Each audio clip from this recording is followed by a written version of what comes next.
Ya estamos todos. Andrés, ¿no querés empezar vos? Sí, sí, voy a empezar yo.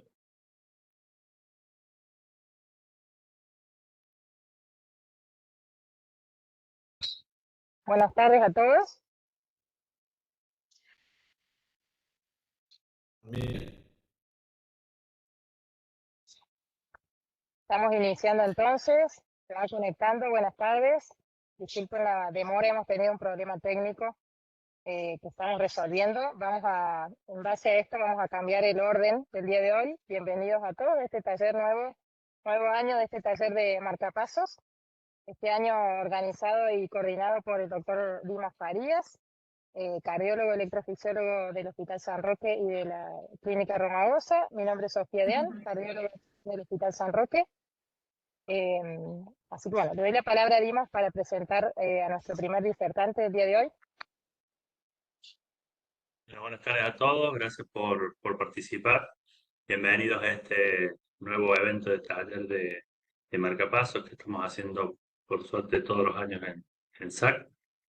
Hoy vamos a presentar las clases iniciales de marcapasos y de estimulación fisiológica.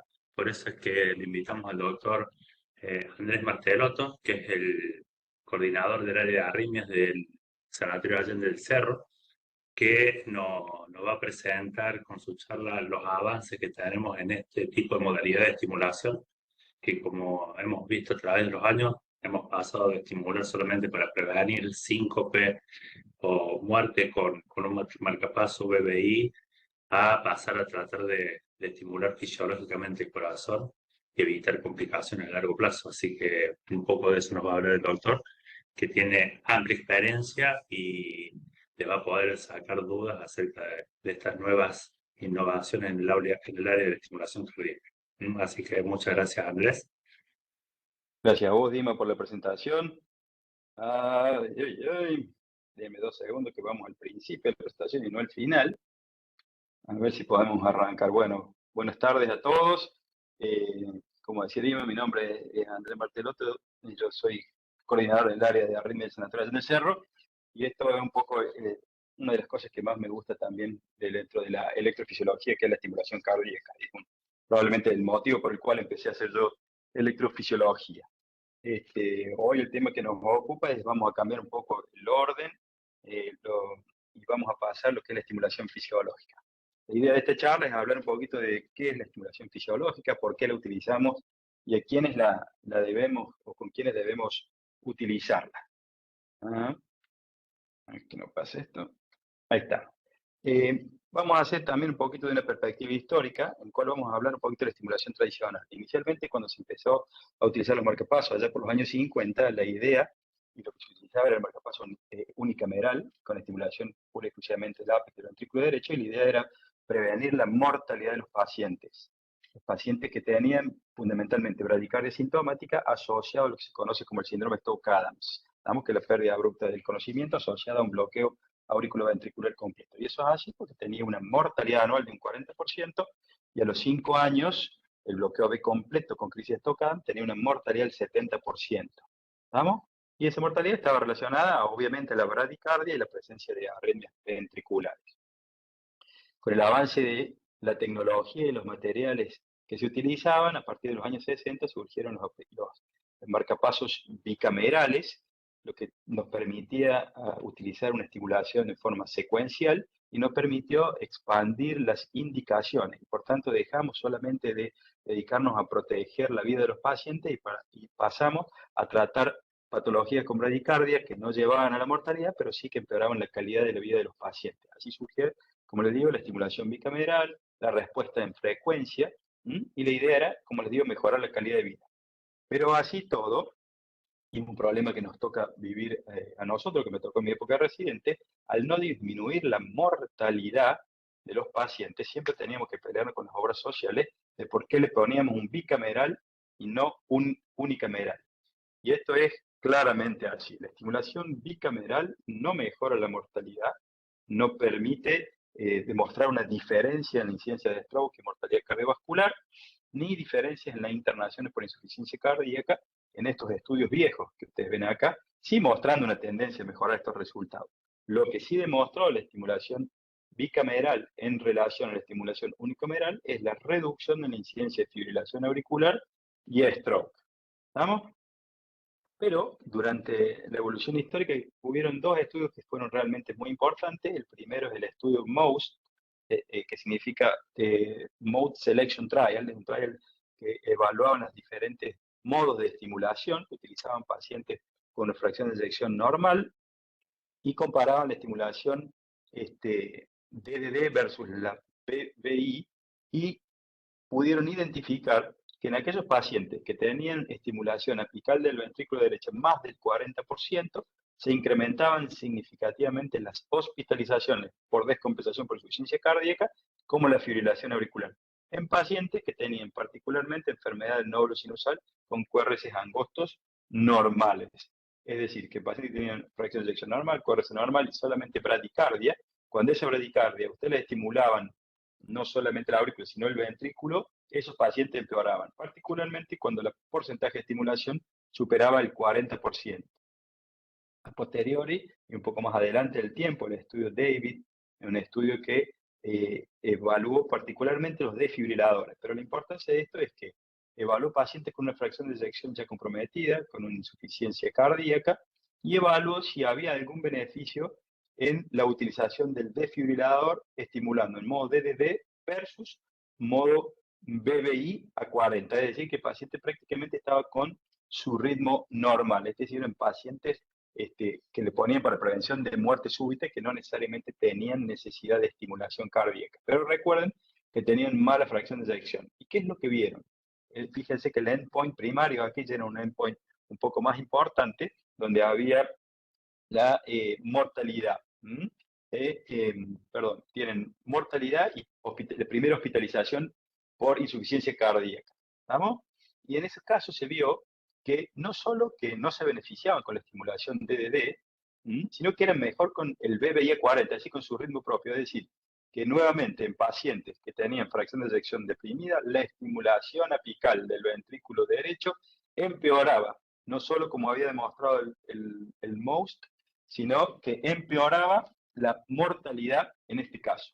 Esto, de alguna manera, ayudó a aclarar y a definir lo que hoy conocemos como la miocardiopatía inducida por estimulación cardíaca. ¿Estamos? Esta se define como la presencia de insuficiencia cardíaca de novo o exacerbación de una insuficiencia cardíaca preexistente en relación a la estimulación apical del ventrículo derecho. Esto ocurre habitualmente entre un 10 a un 20% de los pacientes en los próximos 3 a 4 años de que uno implanta un dispositivo, independientemente de la fracción de eyección. Esto es decir, que puede ocurrir en pacientes con fracción de eyección normal o puede empeorar la fracción de eyección de pacientes que ya tienen una depresión cardíaca. ¿Estamos? Y se va a manifestar como signos y síntomas de insuficiencia cardíaca, desarrollo de fibrilación auricular, empeoramiento de la insuficiencia cardíaca con compromiso de la fracción de eyección. De esta manera, entonces, vamos a hablar un poquito de la fisiopatología. ¿Por qué ocurre esto? Ustedes saben que cuando uno estimula el ápice del ventrículo derecho, genera un patrón de bloqueo de rama izquierda. Lo mismo pasa en los pacientes que tienen bloqueo de rama izquierda. Uno genera, a través de la estimulación apical, una alteración en la sincronía mecánica. Fíjense cómo aquí, no sé si alcanzan a ver la flechita, esta es una estimulación normal, como todos los segmentos del ventrículo izquierdo se contraen, todas las paredes en forma conjunta, y cuando tenemos un bloqueo de rama izquierda hay una alteración mecánica en la contracción. Estas son las líneas del spectral tracking que utilizamos para evaluar la función ventricular izquierda. Ese bloqueo de rama izquierda, ya sea espontáneo o causado por la estimulación apical del ventrículo derecho, como les dije, genera esta alteración mecánica conocida como disincronía, que genera una alteración que puede llevar a un acortamiento de la diástole, una mala coaptación de la válvula mitral con insuficiencia mitral, genera además alteraciones hemodinámicas, llevando hacia la derecha la curva de presión-volumen, es decir, necesitamos más volumen para generar mayor presión, y eso genera mayor consumo energético, activación simpática, activa procesos inflamatorios y reemplazo fibrótico del tejido miocárdico, llevando trastornos electrofisiológicos que son los responsables de las arritmias y las muertes súbitas en los pacientes con insuficiencia cardíaca. ya sea asociado a la estimulación cardíaca, al bloqueo de rama izquierda y particularmente en aquellos pacientes que ya tienen algún insulto cardíaco, como puede ser la miocardiopatía dilatada o el isquémico necrótico.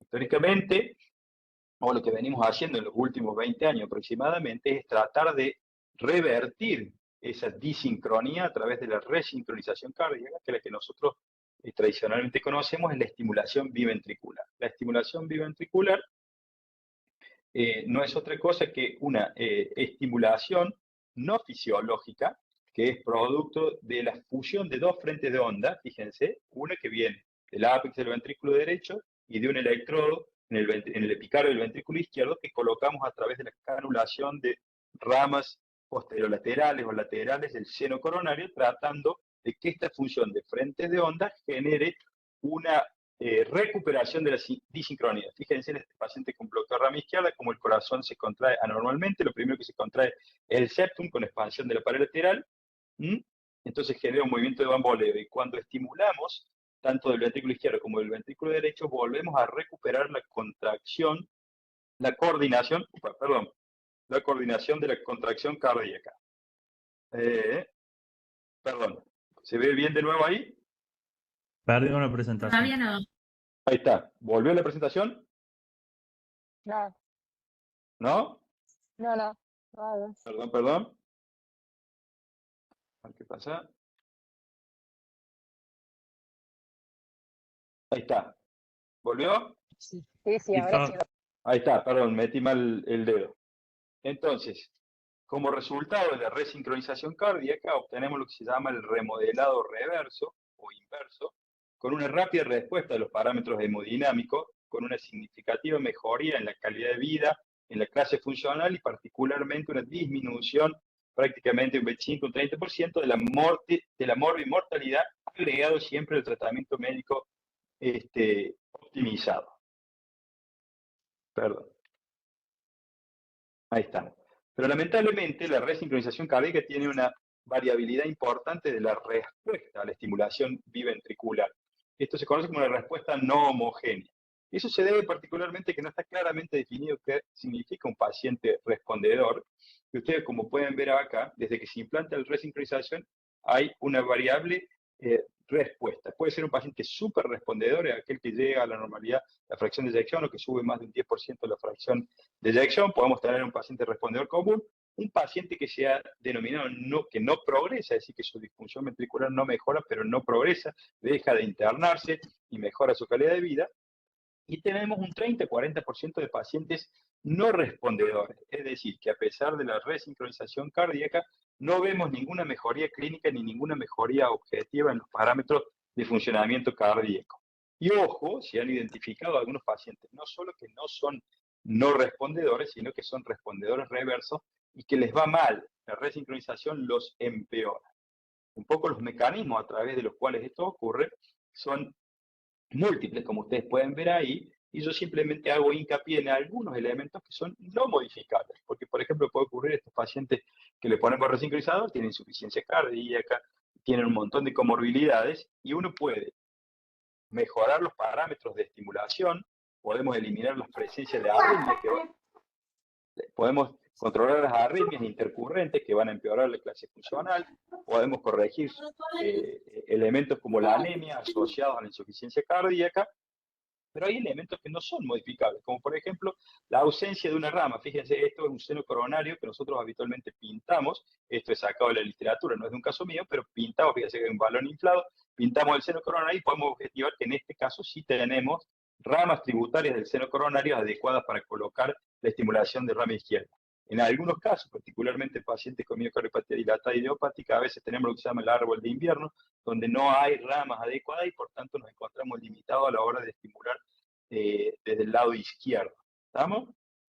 A veces, cuando nosotros ponemos el catéter en el epicardio a través de esas ramas del seno coronario, ustedes recuerden que por la pared lateral del ventrículo izquierdo discurre el nervio frénico. El nervio frénico termina o estimula el diafragma sobre el cual el corazón se encuentra sentado. Entonces, cuando nosotros estimulamos el epicardio del ventrículo izquierdo, podemos estimular el nervio frénico y de esa manera generar estimulación diafragmática, que en algunos casos es realmente invalidante y por tanto no nos permite estimular adecuadamente en forma biventricular.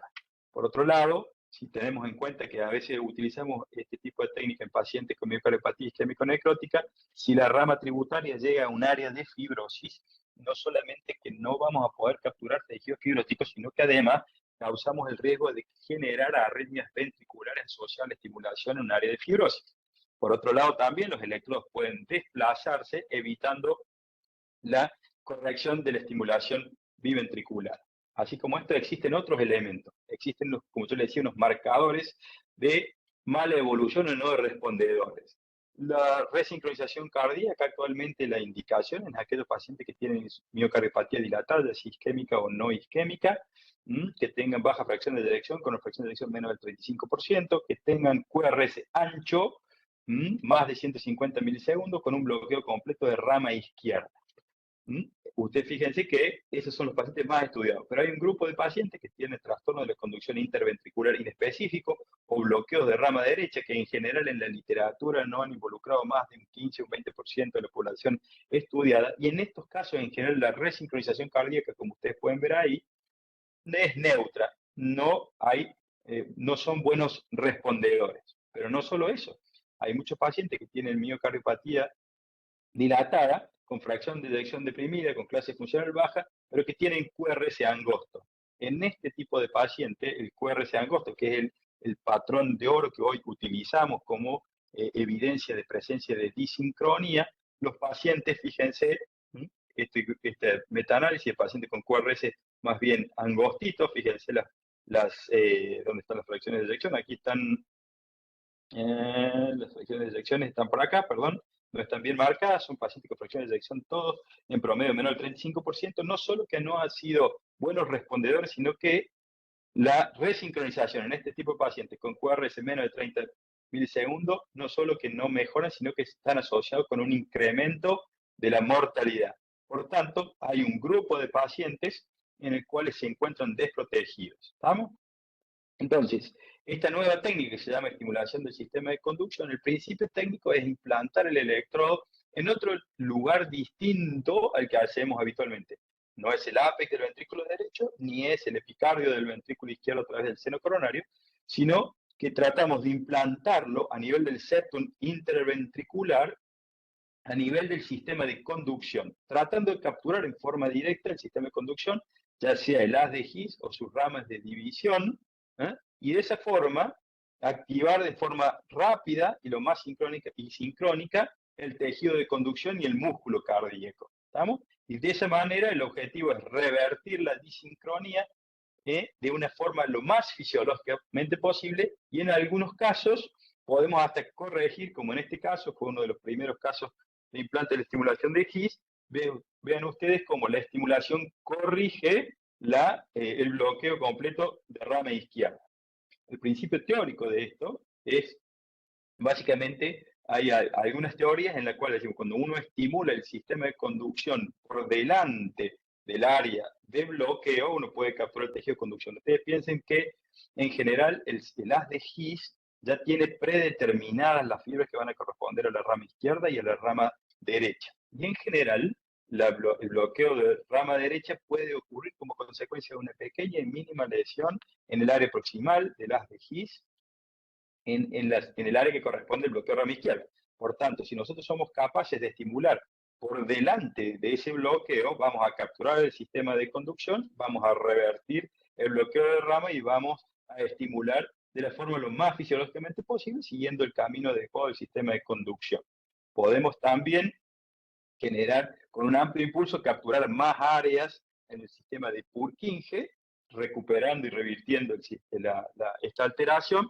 Y también hay algunas teorías que hablan de que todo el sistema de conducción entre la rama derecha y la rama izquierda están interconectadas. Entonces, a través de la estimulación de alguna de las hemirramas, podemos terminar de capturar el resto del sistema de conducción. Las experiencias iniciales con la estimulación fisiológica no son nada nuevo. Fíjense que esto comenzó como una idea a partir de los años 1985, entre los 80 y los 90. El problema que ocurrió en aquella oportunidad es que poder colocar un electrodo sin tener los materiales adecuados era muy dificultoso y en general los resultados no eran buenos. Por tanto, la técnica fue abandonándose a partir fue abandonándose. A partir de los años 2000, ustedes fíjense cómo empiezan exponencialmente a crecer este tipo de técnica, y eso se debe al desarrollo de material dedicado para el implante de estos electrodos. La experiencia inicial con la estimulación del sistema de conducción se hizo en el GIS, que en general fueron estudios más bien observacionales, con pocos pacientes, con seguimiento corto, que era fundamentalmente el objetivo era saber si era posible y reproducible la técnica. No eran comparativos, no lo comparaban con nada, los pacientes eran sus propios controles, y la selección de pacientes estaba limitada particularmente a aquellos pacientes que tenían enfermedad del nódulo auriculoventricular o a aquellos pacientes con fibrilación auricular que tenían planificado hacer una ablación del nodo auriculoventricular. Rápidamente, esta técnica, como les muestro aquí, fue utilizada y pensada para tratar como alternativa a la estimulación biventricular. Recuerden que hay un 30 o un 40% de pacientes que la estimulación biventricular no solo no ofrece buenos resultados, sino que a veces empeora la situación. Y fíjense cómo la utilización, acá va el caso piloto, digamos, la utilización de la estimulación del haz de His como alternativa a la estimulación biventricular, mostró que es factible con un éxito del implante relativamente aceptable, con una normalización del QRS casi en el 80% de los casos, y esto, demostró una disminución significativa del tamaño de la aurícula, de los volúmenes de fin de sístole, de los volúmenes de fin de diástole, y una mejoría también significativa de la fracción de eyección. ¿Vamos? A continuación y luego de esto, se hicieron múltiples estudios para comparar el GIS como alternativa a la estimulación biventricular, y se comprobó que el éxito de implante rondaba alrededor de un 85 o 90%, permitió identificar cuáles eran los mejores candidatos, y se observó que casi hasta un 30% no se logra corregir la estimulación de rama izquierda. ¿Por qué digo corregir los mejores candidatos? Porque inicialmente esta técnica se utilizaba pura y exclusivamente en aquellos pacientes en cuales la estimulación biventricular había fallado, por altos umbrales, por desplazamiento del electrodo. Entonces empezó a utilizarse de nuevo, como técnica de nuevo, inicial.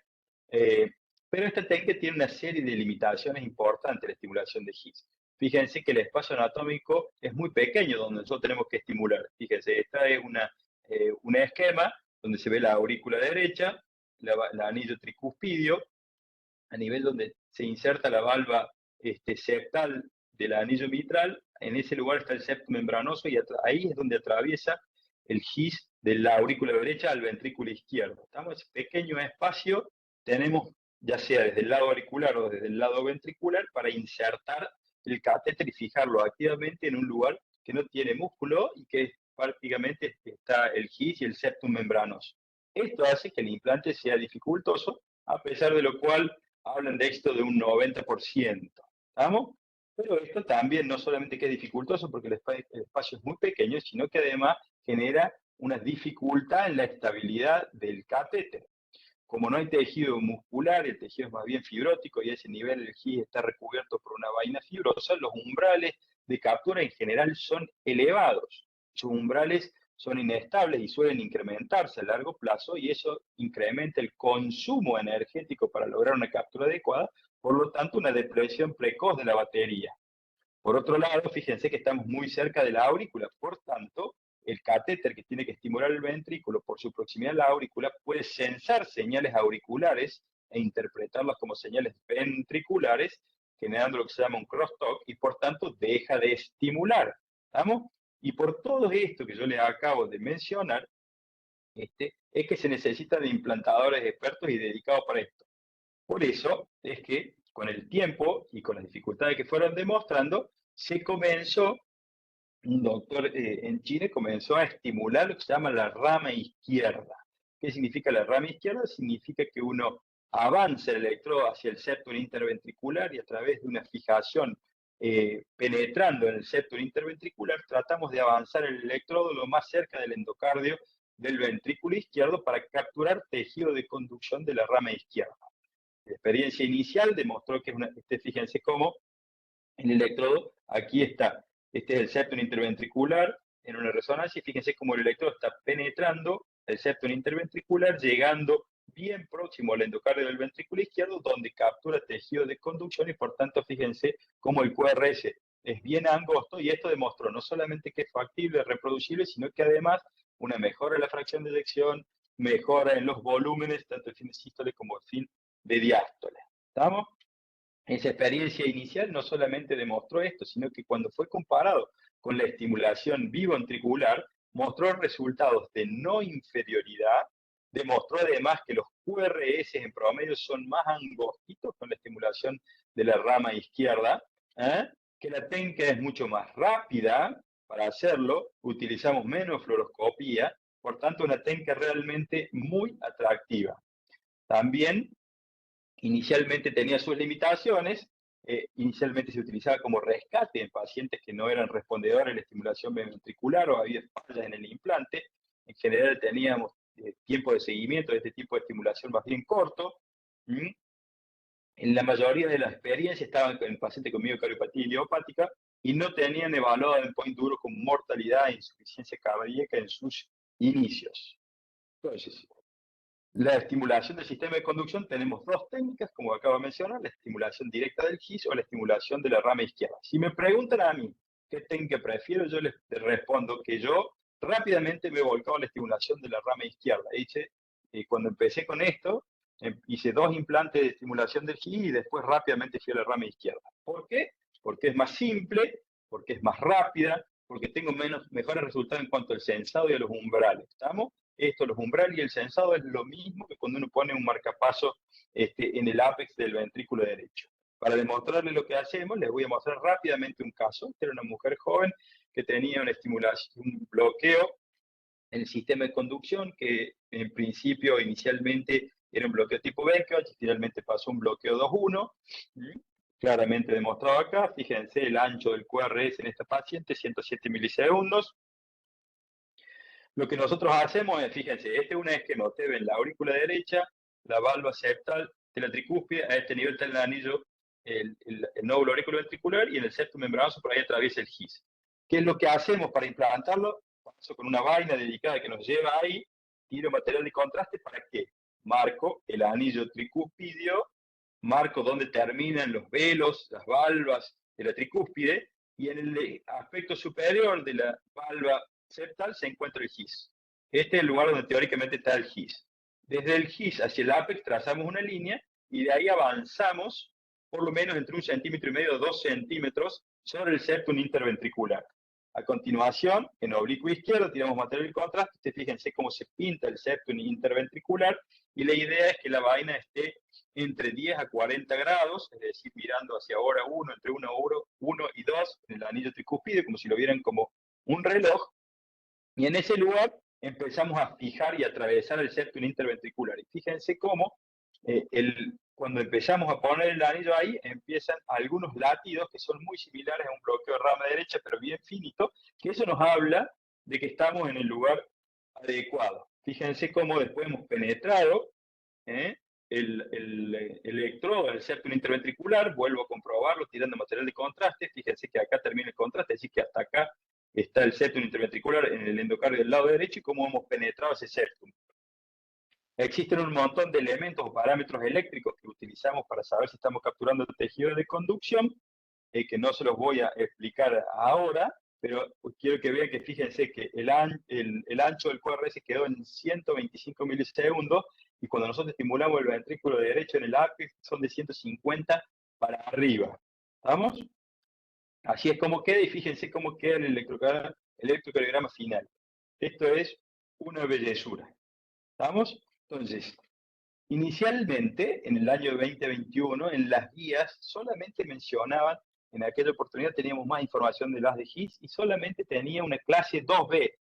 Era bastante pobre. Pero a partir del año 2021 comenzaron a salir algunos estudios, particularmente, fíjense, este estudio Level ATL, que es un estudio prospectivo que se hizo en un solo centro, que demostró la no inferioridad de la estimulación del sistema de conducción en relación a la estimulación biventricular, ya con 70 pacientes, en las cuales comprobaron mejoría de la fracción de eyección, remodelado reverso, disminución de las hospitalizaciones por insuficiencia cardíaca, disminución de la mortalidad, mejoría en la clase funcional, y un QRS más angostito en la estimulación con el sistema de conducción, particularmente la rama izquierda, que con la estimulación biventricular.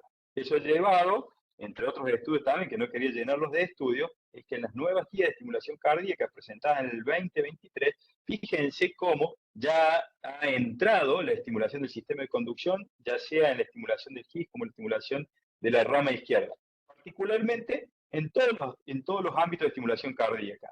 Fíjense, esta es en aquellos pacientes que necesitan estimulación cardíaca porque tienen bradicales, ya sea porque tienen bloqueo o porque tienen enfermedad neurosinusal. Lo importante es saber esto. Necesitamos o pensamos que este paciente va a estimularse permanentemente.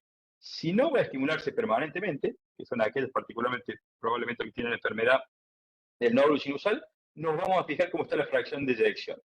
Si la fracción de eyección es más del 50% y no va a estimular mucho, no necesita estimulación biventricular, y la estimulación del sistema de conducción es una clase 2B. ¿Estamos? Podemos pensar en ella. ¿Por qué? Porque en este tipo de pacientes, como yo le mostraba, un 10 a un 20% de pacientes en el futuro pueden desarrollar estimulación apical del ventrículo derecho.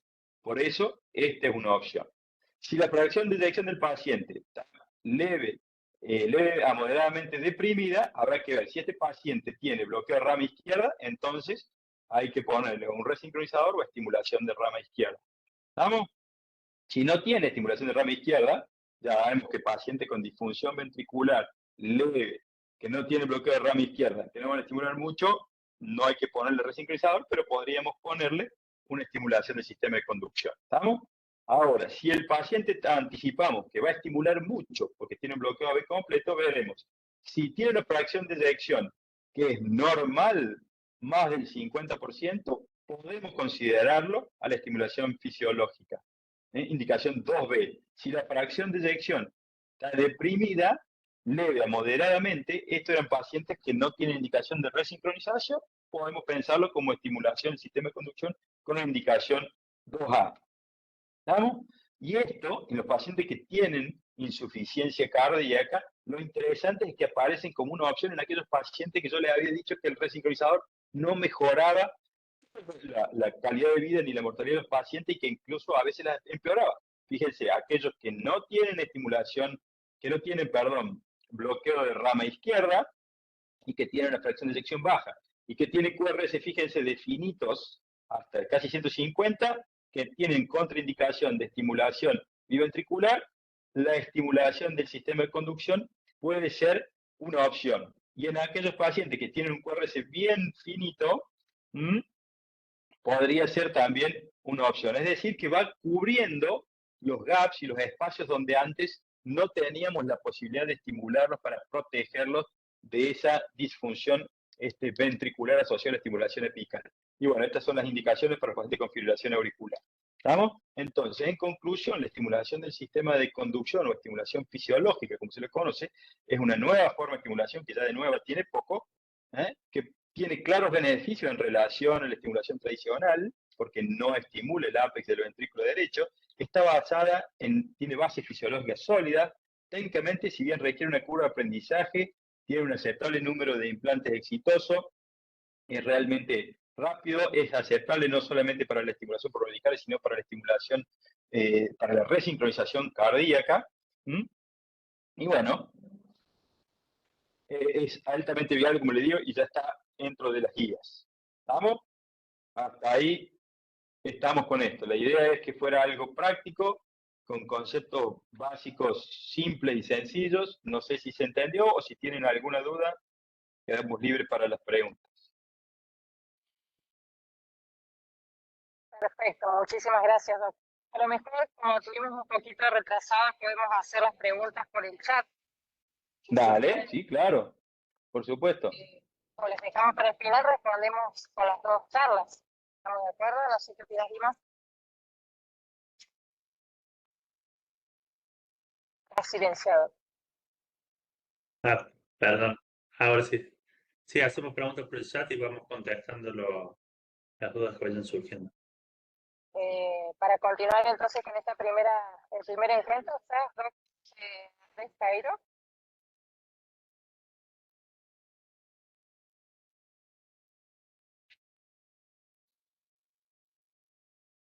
Bueno, antes de que se conecte el doctor, gracias por la excelente presentación, como siempre.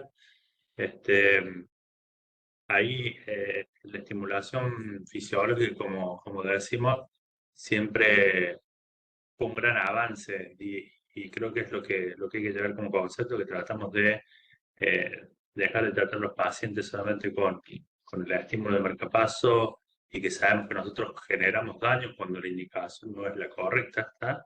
La estimulación del ventrículo derecho claramente demostró ser deleteria y entonces tenemos opciones para poder avanzar y ser eh, mejores en cuanto al tratamiento de nuestros pacientes. Así que muchas gracias, Andrés, por la presentación.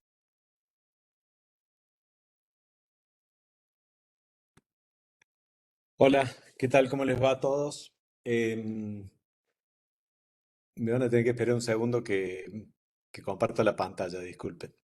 Sí, doctor, Eh, voy presentando. Me gustó mucho la presentación de Andrés. A ver, déjame ver si puedo. No sé cómo hacer para compartir la pantalla. ¿Me dejas? A ver, espera. Doctor, desde compartir puede seleccionar la opción Sí, ventana en su pantalla completa. compartir ventana. Bien, perfecto.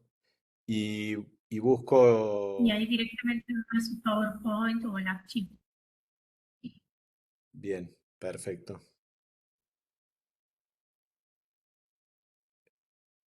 Para vos, Andrés, en la práctica, te voy preguntando mientras me conecto, eh, ¿cuál es el paciente ideal para marcapaseo del área de la rama izquierda? Yo sé que me vas a decir todos, porque la verdad que uno últimamente tiene ganas de ponerlo todo y en todo paciente, perdón. Perdón que estoy con el mate. Ah, perdón. No, Eh, no sé qué se ve ahí. ¿Se ve mi pantalla, chicos? sí, Sí, se ve. Sí, sí. Perdón, ahí, si ahí lo ves con la vamos. copita, lo ves todo. Ahí está, perfecto. Muy bien. Che, perdón lo bestia que soy, pero bueno, no estoy acostumbrado a Webex. Em, bueno, básicamente te preguntaba eso, Andrés, porque en realidad el paciente ideal que yo veo en estos tiempos y ya desde hace muchos años es aquel paciente que viene en el límite con disnea y con una fibrilación rápida y vos estás pensando, esos pacientes más bien viejitos, y estás pensando en hacerle ablación del nódulo y lo que uno siempre teme en esos pacientes cuando los va a dejar marcapasos dependientes y les estimula el ápex es que aparezcan problemas de disincronía y que el paciente se sienta peor. Entonces, esos son los pacientes que a mí hoy en día más me atraen para considerar el marcapaseo del área de la rama izquierda. Eh, yo creo que vamos a terminar poniendo la mayoría de los marcapasos así en el futuro, pero en el mientras tanto creo que son los pacientes más lindos. A vos no sé qué te parece, Andrés. No, estoy de acuerdo contigo. Uno de los problemas que nos ocurrió cuando aparece esto como opción es que todo el mundo rápidamente piensa en la resincronización cardíaca, Sí, porque es lo lógico y lo natural. Debo decirte que mi experiencia tan es así que hice eso y el primer paciente que hice para estimulación, que fue un paciente de estimulación de GIS, fue el peor paciente imaginable. ¿Por qué? Porque los pacientes que tienen insuficiencia cardíaca están dilatados, baja presión de eyección, hay fibrosis por todos lados, y entonces uno rápidamente se desilusiona con la técnica. Hoy sí. por hoy te puedo decir que habiendo hecho ya muchos casos de esto, rápidamente desecho el GIS, no me interesa gastar ni medio segundo en estimular el GIS, voy rápidamente a la rama izquierda.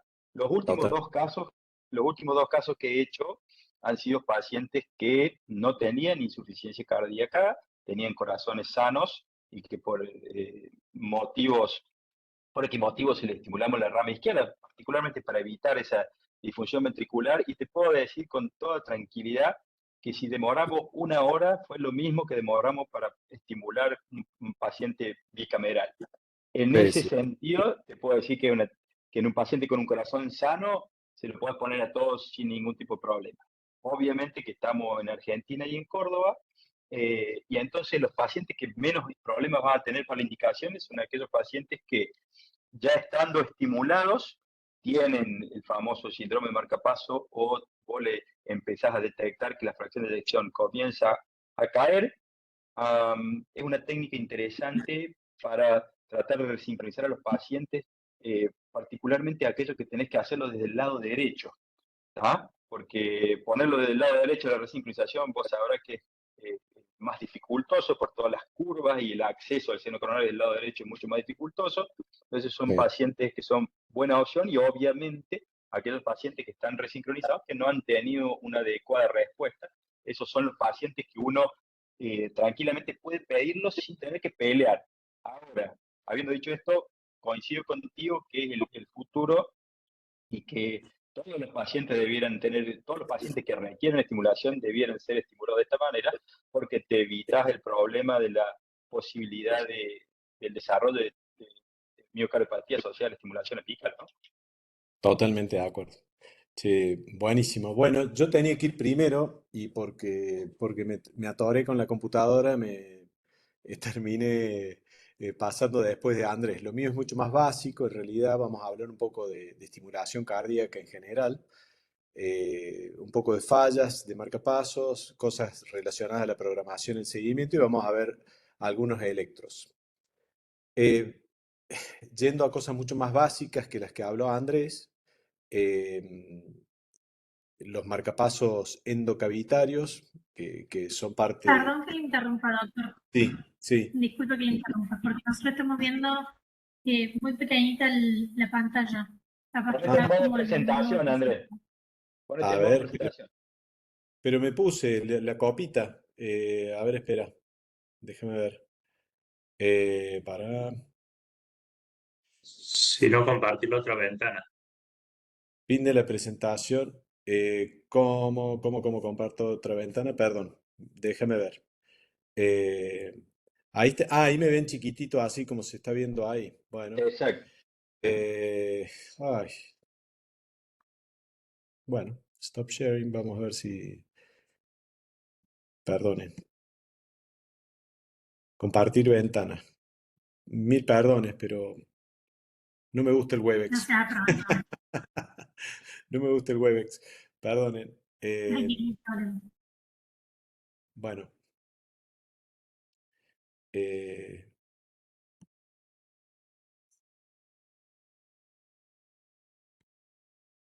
Ahora sí. ¿Ahí le están viendo bien? ¿Ahí? ¿Ahí se ve bien? Ahora hay que ampliar, ahora hay que... Tenés que Pero ponerte en copita, no se ve bien. Es como si vos estuvieras en tu modo de presentación. cuando pongo la copita se aparece eso, che. Espera, dame un segundo. Eh, a ver, ¿ahí se ve bien? No, abajo a la Lo derecha. vemos como desde el PowerPoint, digamos. Ahí, ¿Cómo? ahí. Lo vemos desde el PowerPoint. Le vemos todas las presentaciones al costado. Pero si no, se ve bien. No sé después si habrá algo en la lectura que nos complique. No sé, no tengo muchas cosas chicas, pero básicamente Si no, creo que puedes, puedo... Porque las puedes imágenes se ven compartir bien. pantalla completa. Ahí está, perfecto. Ahí está, ahí Ahí está. está mejor. Ahí está mejor. Perfecto. Ahí se ve bien. Sí, sí. Sí, sí, ahí.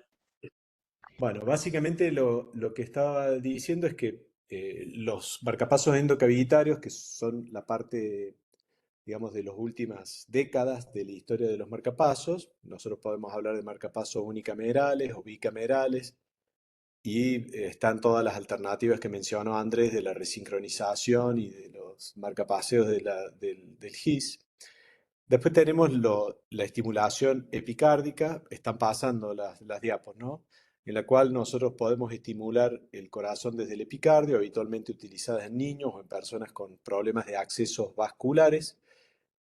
A veces nos pasa que pasamos de múltiples estimulaciones epicárdicas con el marcapaso con los cables epicárdicos. Acá fíjense, este paciente tiene un montón de cables abandonados, además del marcapaso abandonado y después un sistema endocavitario puesto, seguramente cuando creció un poquito, que eso a veces nos pasa, que dejamos un marcapaso abandonado, apagado, y un marcapaso endocavitario, solamente a modo de ejemplo.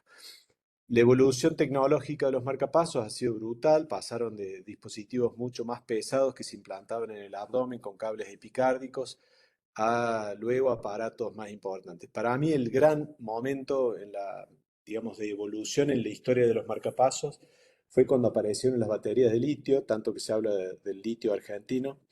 Bueno, las baterías de litio le dieron confiabilidad a los marcapasos y menos tamaño, menos peso. Antes de eso, las baterías eran de minerales diferentes que eran poco confiables su agotamiento y bueno, eso trajo muchísimos inconvenientes con pacientes que se morían súbitamente porque les dejaba de andar el marcapaso. Eso ya desde la década de los 80 o los 80 tempranos se solucionó, disminuyó mucho el tamaño de los dispositivos, incluso hasta dispositivos chiquititos como los implantables percutáneos que no vamos a hablar ahora. Lo importante en los pacientes con marcapasos es ver lo que es el umbral de estimulación, el sensado y la impedancia. Hay pacientes que pueden tener umbral elevado cuando hay un problema de contacto con el cable, y en esos casos uno pasa de tener la captura adecuada, es decir, la espiga de estimulación con el QRS correspondiente, a tener espigas sin el QRS, y eso es lo que se llama pérdida de captura por la mayoría de las veces por elevación del umbral. Los parámetros que garantizan la captura son la amplitud y el ancho de pulso, es decir, cuántos voltios durante cuánto tiempo, ¿sí? Amplitud y ancho de pulso, en voltios y en milisegundos, ¿sí? Esas son las unidades de medida. Todos los cables tienen un proceso de maduración, que los esteroides ayudan, la mayoría tienen liberación de esteroides en las puntas. El sensado es cuánto detecta de la actividad cardíaca intrínseca al marcapaso. Y en realidad es la amplitud de la señal la medimos en milivoltios en un electrograma. Nosotros podemos programar, mientras más grande sea el número de la sensibilidad, menor va a ser la sensibilidad, no lo vamos a ver al impulso, ¿sí? Básicamente, uno tiene que programar la sensibilidad de tal manera que digamos, sea un número significativamente menor que lo que el aparato detecta. Hay problemas a veces de subsensado, que es cuando el aparato no registra, y bueno, en esos casos muchas veces lo podemos resolver con programación. Fíjense en este caso, este es un paciente con marcapaso ventricular, y acá hay un QRS propio que el aparato no lo detecta, y bueno, eso significa que son latidos igual que este latido. El marcapaso está como asincrónico, sin darle importancia a los QRS propios que tiene el paciente. Eso es lo que se llama subsensado. Y por otro lado puede ocurrir lo que se llama sobresensado, que puede ser de las ondas T, de cosas lejanas, como decía Andrés recién, que ondas R sensadas en el canal auricular, o al revés, en el caso del marcapaso de la rama izquierda o del GIS, que uno está demasiado cerca de la aurícula, la actividad auricular se puede detectar con el componente ventricular. Los miopotenciales esqueléticos, el músculo pectoral mayor es el más común, como mi paciente que se desmayaba cada vez que abría la persiana porque activaba el pectoral y hacía sobresensado y el marcapaso le dejaba de andar. O por cosas de interferencia electromagnética con fuentes eléctricas externas. La impedancia es la resistencia, básicamente es lo que nos mide la integridad del sistema. Hay a veces rupturas del revestimiento de los cables o fracturas del componente metálico del cable dentro del conductor, y eso habitualmente produce distintas modificaciones en la resistencia.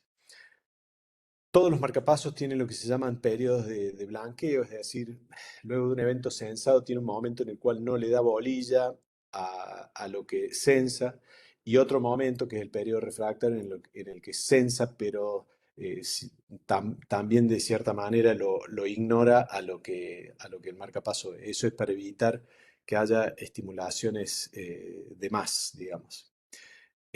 Cada componente, el latido auricular estimulado tiene el periodo refractario auricular, durante el cual no le va a dar bolilla a cualquier cosa auricular que detecte, y después de la estimulación ventricular hay un periodo en el cual hay una falta de sensado digamos, de la actividad auricular y un periodo en el cual se ve la actividad auricular, pero uno lo puede programar para que el aparato le ignore, digamos. Eso es para evitar cositas como la reentrada provocada por el marcapaso.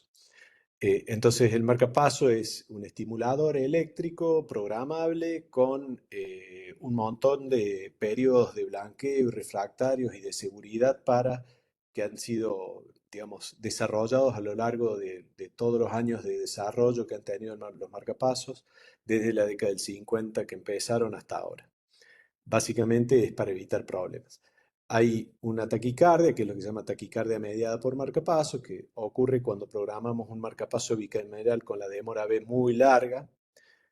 Si por cualquier motivo perdemos captura en la aurícula, el latido ventricular puede conducirse retrógradamente a la aurícula y esta aurícula ser detectada de alguna manera y generar una taquicardia de asa cerrada provocada por el marcapaso. Eso habitualmente se resuelve con los periodos refractarios. Este es un paciente mío que en realidad cuando lo vi tenía, en realidad el marcapaso estaba en modo sensado en aurículo y ventrículo, pero cuando tenía un extrasístole ventricular, la extrasístole ventricular provoca una P retrógrada que se ve acá, una activación auricular, y esa activación auricular retrógrada iniciaba una reentrada por marcapaso.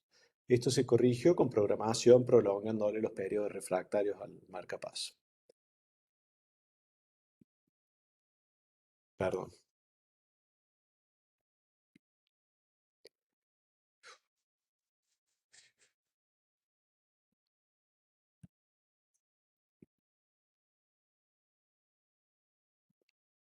Puede pasar que haya subsensado auricular a veces. Acá ustedes ven que hay y es una onda P que no se sensó, entonces el ventrículo al despolarizarse tiene para provocar una P retrógrada y puede iniciar una taquicardia medida por marcapasos también. Puede pasar por subsensado o por pérdida de captura. La estimulación de frecuencia cambiante es la R, BBIR o DDDR, es simplemente la respuesta en frecuencia. Un breve repaso sobre los códigos de estimulación, perdón que vaya a cosas básicas, pero esto es re importante. La primera letra de la denominación de marcapasos se refiere a la cámara estimulada, básicamente las más usadas, V, ventrículo, A, aurícula, D, ambas, ¿sí? Obviamente si yo apago el marcapaso, lo pongo en O, significa que no va a andar directamente. Y los europeos sobre todo utilizan la denominación single chamber sin aclarar si es en aurículo o en ventrículo, eso uno lo aclara de acuerdo a dónde lo coloca. Pero para los fines prácticos uno utiliza la primera letra, la cámara que estimula, la segunda letra, la cámara que sensa, y la respuesta al sensado, que puede ser un gatillo, un trigger, una actividad gatillada, o una inhibición. Por ejemplo, si yo tengo un marcapaso VVI o AAI, el modo más simple, cuando ese marcapaso VVI detecte un latido ventricular, se va a inhibir, ese va a ser el comportamiento que va a tener. Entonces, básicamente, cuando ocurre eso, el aparato simplemente se inhibe. Pero en cambio, si yo tengo un marcapaso DDD, el marcapaso al detectar, por ejemplo, una onda P, va a gatillar, disparo, una actividad ventricular con un intervalo AB que yo programo, ¿sí? Y al mismo tiempo, el latido auricular sensado inhibe la estimulación auricular. Entonces, el comportamiento es dual dependiendo de la situación. Por ejemplo, si yo tengo un latido auricular estimulado y el impulso llega a ventrículo rápidamente y detecta ventrículo, va a inhibir la estimulación ventricular. Habitualmente es así como funciona. Y después las letras 4 y 5 es simplemente la R, la respuesta de frecuencia, las otras no se usan realmente. Y la quinta letra, que realmente nunca entró en uso, se sumó para los desfibriladores con función antitaquicardia, si era para estimulación y para choque, pero La verdad es que en la práctica nunca se incorporó para la denominación de los códigos de marcapaso.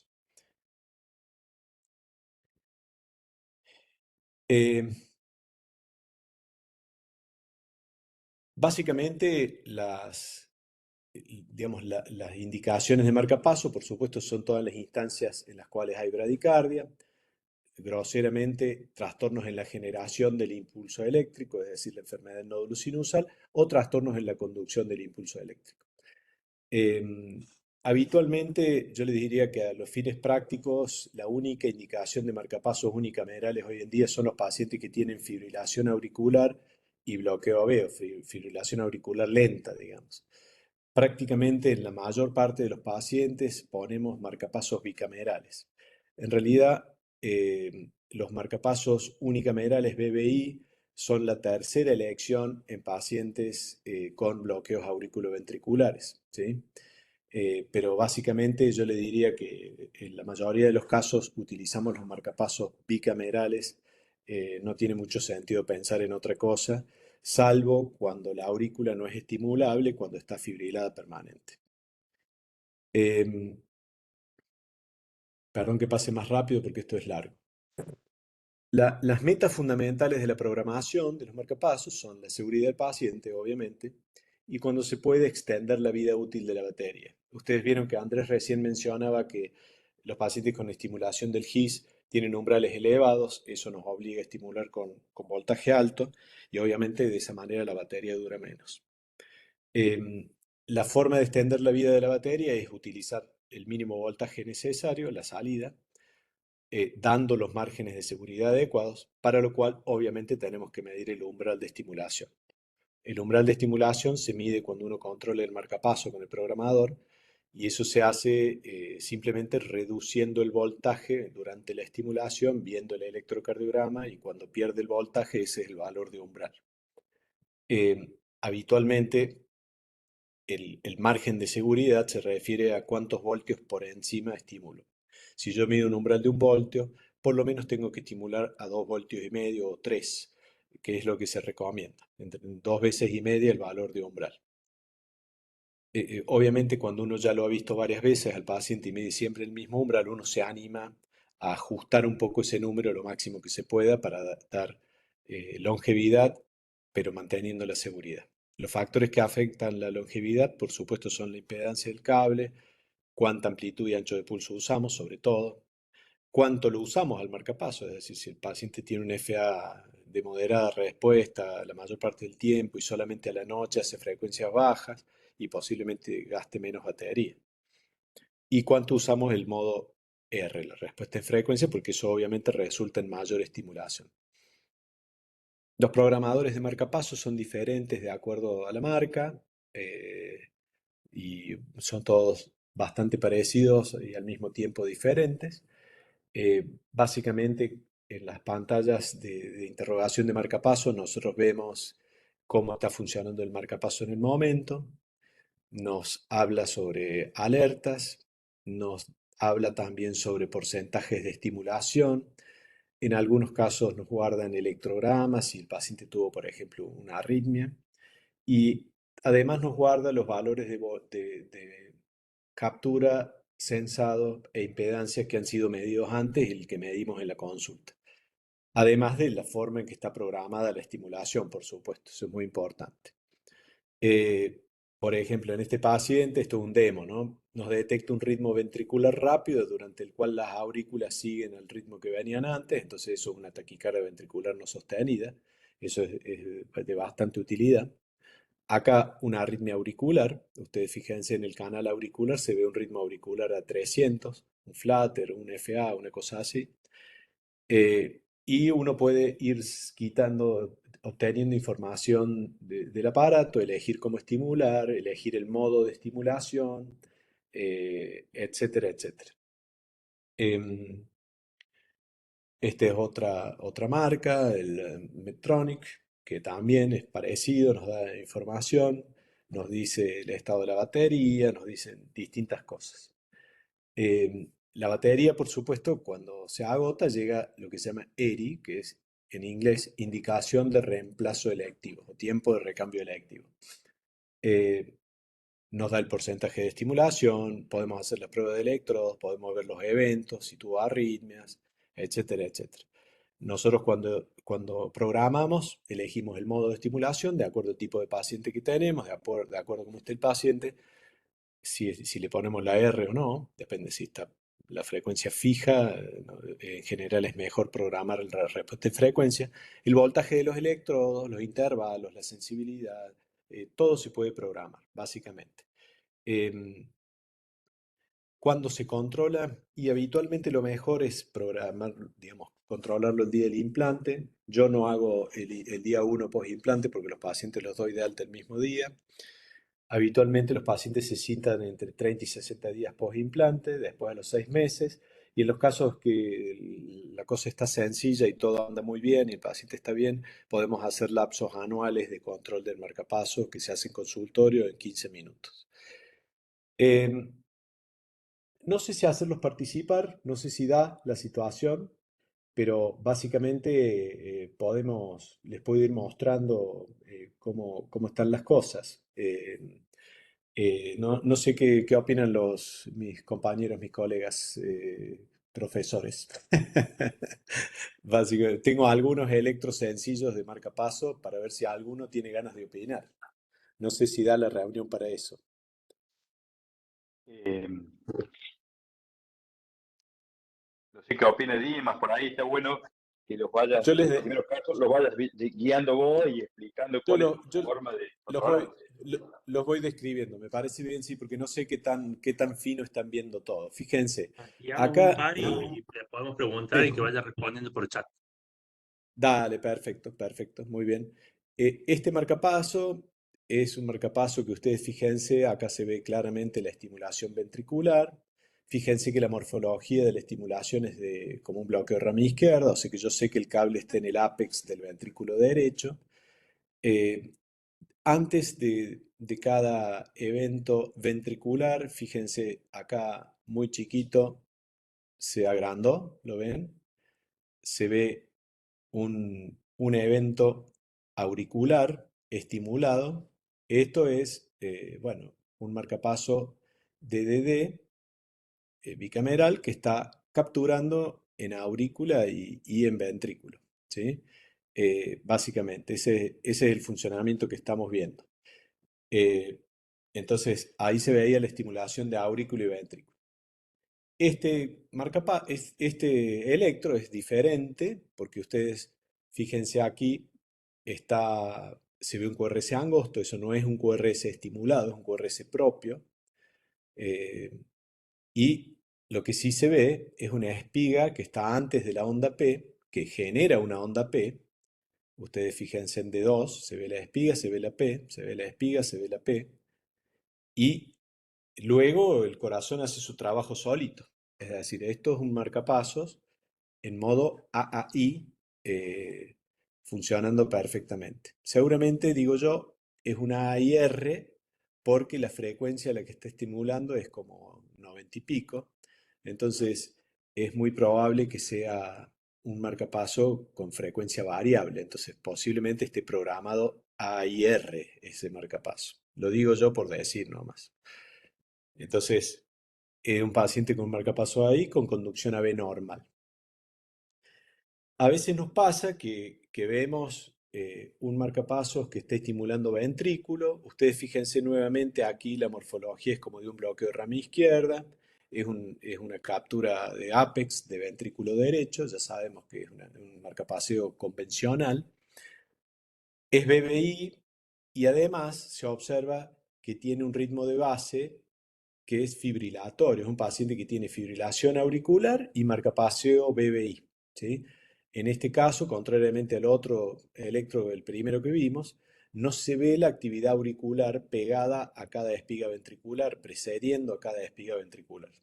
En cambio, se ve la espiga ventricular sola a una frecuencia X, 70, y el ritmo de base se alcanza a observar que es una fibrilación auricular, lo que no siempre es tan claro, digamos. A veces no lo vemos tan claro eso. Eh, a veces nos pasa que existen otras cosas que nos van confundiendo, como en este caso, en el cual hay una fibrilación auricular, fíjense en V1 que se ve bien, hay estimulación ventricular con morfología de ápex de ventrículo derecho nuevamente, y lo que por ahí altera un poco digamos, la interpretación del electro son estos látidos que son extrasístoles ventriculares, que por más que tengan el QRS más angosto que el QRS estimulado, son de QRS ancho. Estas son extrasístoles ventriculares. Y lo bueno es que uno ve que ese extrasístole es un evento sensado que hace que el marcapaso haga una pausa equivalente a su frecuencia intrínseca de estimulación, ¿sí? Entonces, yo puedo decir que este marcapaso está en ventrículo, que captura bien y que detecta bien, porque los latidos propios, que son las extrasístoles, los detectó adecuadamente reseteando sus intervalos, ¿sí?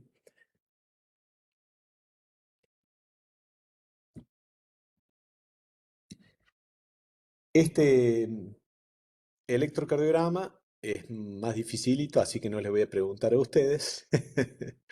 Este es un paciente que en realidad tiene un bloqueo rama izquierda de base y tiene un marcapaso bicameral. Entonces, si ustedes ven en D2, que esto es un control de ritmo, primera derivación, la misma derivación, fíjense cómo va cambiando el QRS, va haciendo una fusión. Esto que se ve acá a la derecha es un QRS estimulado por el marcapaso completamente, y esto que se ve acá posiblemente sea un QRS sensado con el bloqueo de rama izquierda de base que tiene el paciente. Y acá entre medio hay una fusión electrocardiográfica que seguramente el marcapaso ya no se inhibe por la presencia porque el QRS está llegando demasiado tarde, entonces el marcapaso empieza a estimular eh, y haciendo, digamos, predominando en esta parte derecha del electrocardiograma la estimulación y acá predominando la conducción propia. Eso depende de cómo programe uno el intervalo AB del marcapaso, si le programa histéresis AB, hay distintas cosas que uno puede hacer para que predomine uno o el otro, ¿sí? Entonces, básicamente, eso es una estimulación con... Y de este, ¿qué me dicen? A ver si alguien me puede decir algo. Este lo vamos a usar para preguntar. Hagamos preguntas de este nomás.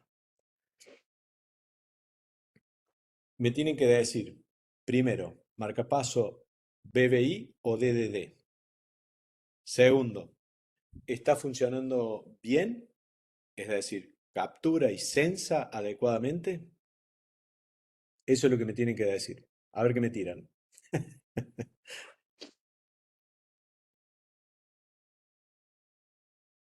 Andrés, ¿puedo meter la cuchara? Dale, querido. Yo creo que siempre que ustedes ven un electrocardiograma de marcapaso, ¿por qué lo reconocen? Porque hay una espiga. ¿Ah? Entonces, siempre en el ¿Viste? electrocardiograma ven si hay espiga. Y después la espiga significa que está mandando energía para estimular el corazón. ¿Qué representa que haya estimulación o captura de esa espiga? Que haya un QRS que siga a la espiga. Entonces, lo primero que hay es, fíjense si hay espiga. Fíjense si después de cada espiga hay una captura ventricular. Entonces, si después de una espiga hay un QRS, significa que hay captura adecuada. Eso es muy importante. Punto número 1. Así que eso es lo primero que deben contestar.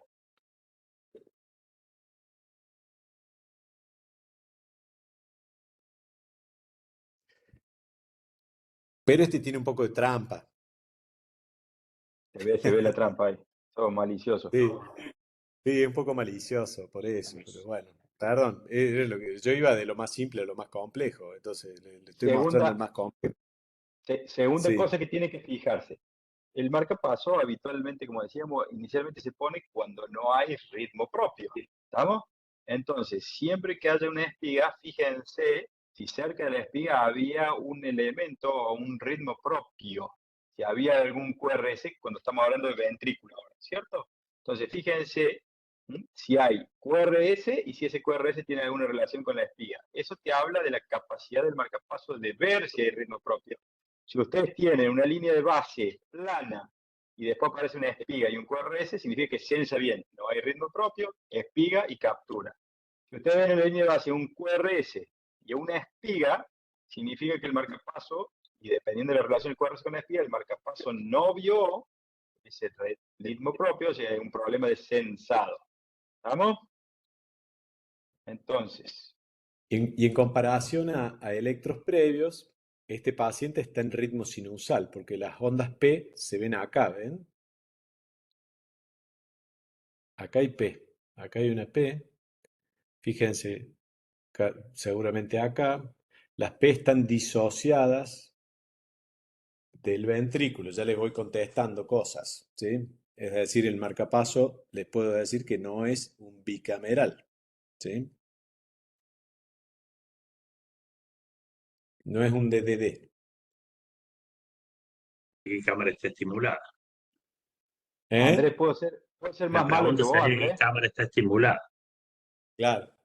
Sí. Y Hay una dale. doctora que se llama Maribel Baccarini, que puso no tiene captura Sí. adecuada. Que la doctora se anime y hable, que no Muy lo mande bien, nada más que por dale. el chat. Dale, dale. Hagamos que hable la gente. Dale. Este es el momento para equivocarse, doctor. Ah, no le anda el micro. Bueno, cualquiera. Este es el momento para equivocarse y no al frente del paciente. Acá vamos viendo. ¿Hay captura? Sí. ¿Hay captura? Sí. ¿Hay capturas? Sí. ¿Hay capturas? Sí. Acá parece que no, ¿no? O sea que bien la Mm, doctora, muy bien la doctora, porque No hay vio captura. Pero ahí está la la trampa parte también. clave. Hay captura, no hay captura, pero hay una pequeña trampa. Y la trampa que tiene esto es que esta onda P sí condujo y provocó un pequeño QRS que está antes de la espiga, ¿lo ven? Entonces, ¿qué pasa? Esta espiga no puede estimular un ventrículo que está en periodo refractario. Entonces, en realidad parece una pérdida de captura, pero en realidad es una estimulación en periodo refractario. Es lo que se llama latido de pseudofusión. La pseudofusión es cuando cae una espiga, cuando el QRS ya comenzó. Y aparentemente, digamos, lo que está pasando ahí es que el marcapaso no censó, pero en realidad tampoco tuvo tiempo. Eso pasa mucho en los pacientes que tienen bloqueo de rama derecha. Es decir, el cable está puesto en el ventrículo derecho, el impulso este que conduce con un PR largo, pero pasa ventrículo, empieza a despolarizar. Cuando tenés un bloqueo de rama derecha, el ventrículo izquierdo es el que empieza a repolarizarse, a despolarizarse. Y empieza a despolarizarse antes que el impulso pueda inhibir el marcapaso que está en el ventrículo derecho. Entonces, eso hace que el marcapaso tire la espiga y que la espiga no capture y que quede como una falla de sensado también. Porque en teoría, si hay un QRS propio, el marcapaso lo ve, no debería tirar esta espiga. ¿Estamos? Eso es una pseudofusión, se llama. Y es un caso en el cual puede, digamos que son cosas que pueden ocurrir y no necesariamente significan que el marcapaso esté teniendo una falla concreta. Obviamente que nos llama la atención, lo tenemos que revisar, hay que hacer un montón de cosas, es muy fácil de decirlo cuando uno ya lo sabe, pero son circunstancias en las cuales da la falsa impresión de que el latido no fue censado y que la espiga no capturó. Entonces tenemos una explicación para cada uno de esos dos fenómenos, ¿sí? Eso es lo que vimos en este paciente. Es decir, que hace latidos de lo que se llama pseudofusión, ¿sí? Habitualmente los que hacen pseudofusión también hacen fusión, es decir, hay QRS que son una mezcla de QRS propios y estimulados, que era lo que veíamos en ese paciente que iba cambiando el QRS todo el tiempo. Creo que ya no tengo más nada. A ver. Bueno, no, les muestro un par de cosas. Hay pacientes que a veces tienen registros de actividad auricular y nos detecta como fibrilación auricular, pero esto es claramente un ruido eléctrico externo. ¿Qué sé yo? Por ahí el paciente se estaba afeitando y el cable auricular detecta un ruido eléctrico y lo considera fibrilación auricular y no lo es, ¿sí? Y después, les voy a mostrar rápidamente, hay problemas, bueno, de subsensado, hay distintas cosas, quiero avanzar rápido acá, perdónenme. Eh, Bueno, los problemas de captura pueden ser provocados por desplazamiento del cable o porque le programamos baja la estimulación o porque el cable se puso viejo, o pobre conexión también, falla del electrodo, hay un montón de problemas. Eh, bueno, hay distintas situaciones en las cuales un paciente puede perder captura también. Eh, Espérenme un segundito, disculpen, disculpen que voy avanzando porque si no los voy a volver locos. Eh,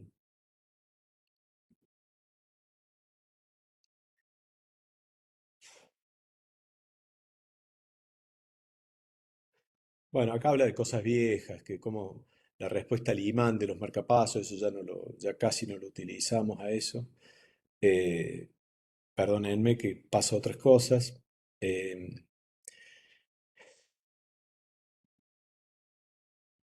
lo que pasa es que acá no me selecciono todas las cosas que yo había sacado de la charla. Perdónenme, a esto quería llegar. Esta es una paciente que tiene un desfibrilador y que me la trajeron sentada en la silla de ruedas saltando de las descargas que le había pegado el aparato. A la interrogación, este es el canal auricular que detectaba las ondas P y estos son los QRS y el canal ventricular detectaba esto. Y el aparato estaba haciendo el diagnóstico erróneo de fibrilación ventricular. Cuando lo interrogué en el último ratito, fíjense las horas, acá 16:24 a 16:40 había tenido todos estos choques y había más en la memoria. Había estado como 40 minutos, recibió cerca de 35 descargas, 40 descargas. Realmente me quería matar la mujer. Y fíjense de nuevo, el canal auricular se veía bien, pero el canal ventricular no mostraba más actividad eléctrica que los QRS. Eso habitualmente se da cuando existe una fractura del cable. El cable tuvo una microfractura que daba un electrograma que parecía que el aparato malinterpretaba como fibrilación ventricular. Y el diagnóstico quedó en la curva de impedancias. En la curva de impedancias, ustedes fíjense que esta paciente, el negro es la impedancia auricular, que el cable estaba bien, y el azul es la impedancia ventricular. Y la impedancia había empezado a modificarse en los días previos y tenía una impedancia alta. La impedancia alta, eso significa que el cable está fracturado. Entonces, con los electrogramas totalmente alterados y con el incremento de la impedancia, hicimos el diagnóstico de que tenía una fractura en el cable. Esto es ampliada la curva que veían, es decir, el cable venía perfecto hasta que se fracturó. Cuando se fracturó empezó a tener todos estos cambios de lectura de la impedancia en la historia del programador.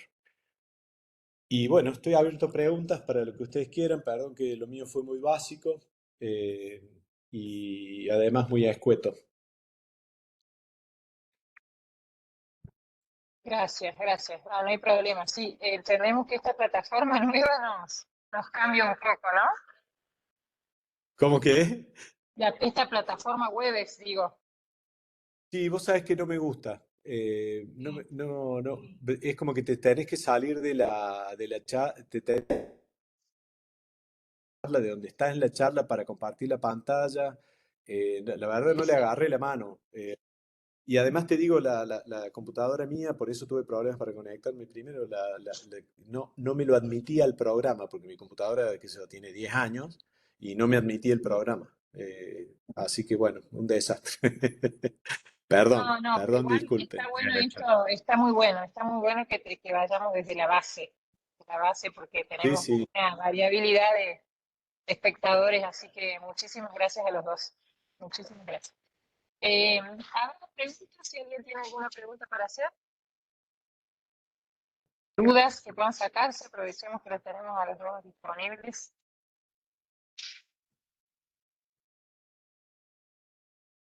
¿O alguna aclaración que quieres hacer, Dimas? Bien, bien, la charla hay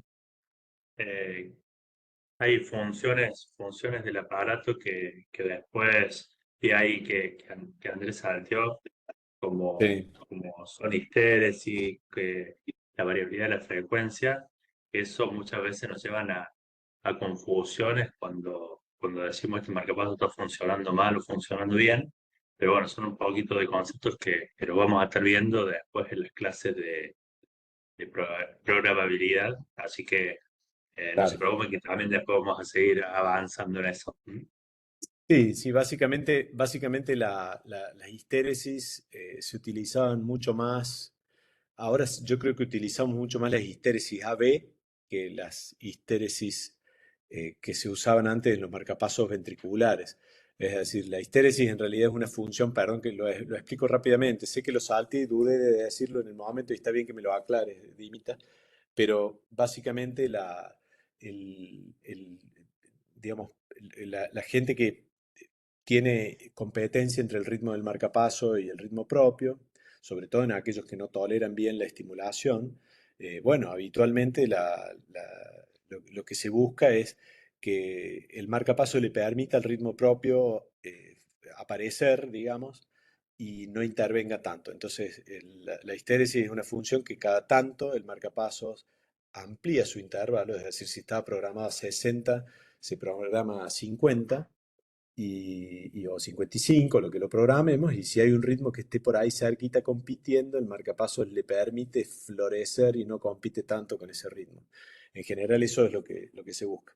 Yo utilizo mucho más la histéresis AB, justamente para evitar la estimulación ventricular innecesaria en aquellos pacientes que tienen remanente de conducción para que el marcapaso no intervenga tanto. Eso a veces mejora muchísimo los síntomas de los pacientes que con el marcapaso tienen disnea, tienen síndrome de marcapaso. Bueno, eso puede pasar. ¿Mm?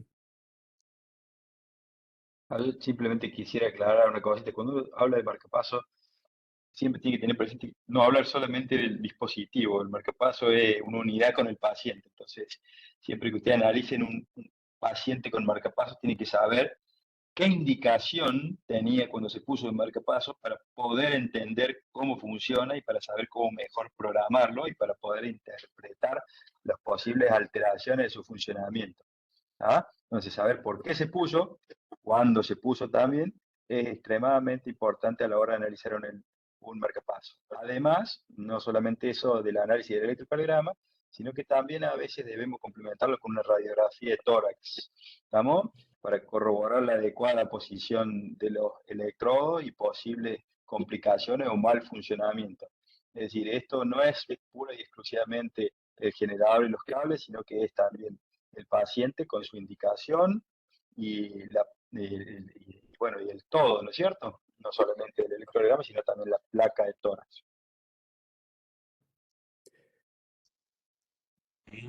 Totalmente.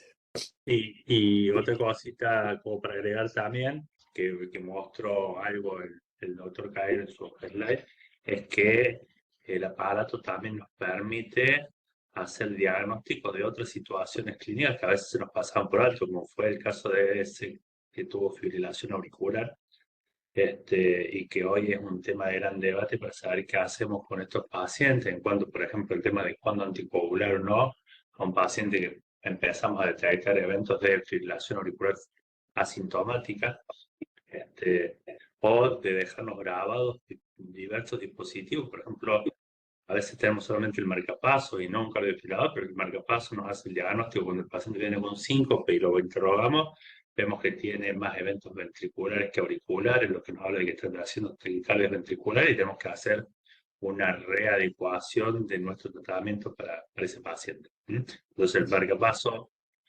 tiene todo un objetivo de tratamiento, como hemos visto en las dos clases.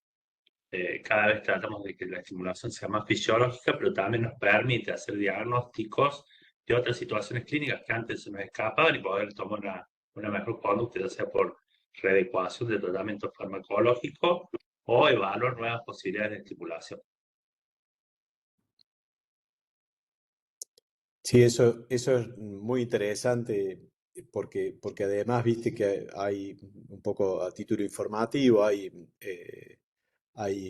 algoritmos de algunas marcas de de desfibriladores, sobre todo marcapasos, por ejemplo el Optivol que tiene Medtronic, que mide la impedancia torácica. Entonces cuando el pulmón se pone húmedo, porque el paciente está congestivo, porque tiene insuficiencia cardíaca, cambia la impedancia torácica y el aparato te da una alarma que cambió la impedancia torácica y que el paciente puede estar congestivo. Para mí funciona bárbaro eso en general. No lo uso mucho, pero la verdad es que a veces te pasa que lo interrogas al marcapaso, el paciente te dice que tiene disnea y vos le preguntás desde cuándo, y el Optivol está, digamos, es como una alerta que te dice que el paciente está congestivo desde tal fecha, ¿viste? Y habitualmente coincide bastante, yo lo he visto, es buenísimo. Y es una cosa, digamos, simplemente de desarrollo de los ingenieros de marcapaso, ¿viste? Que le dan una función extra a las opciones diagnósticas que tiene el marcapaso, eso es muy importante. Bien, ¿alguna duda que quieran preguntar? Pueden aprovechar ahora para el chat, porque ya estamos casi en hora, así que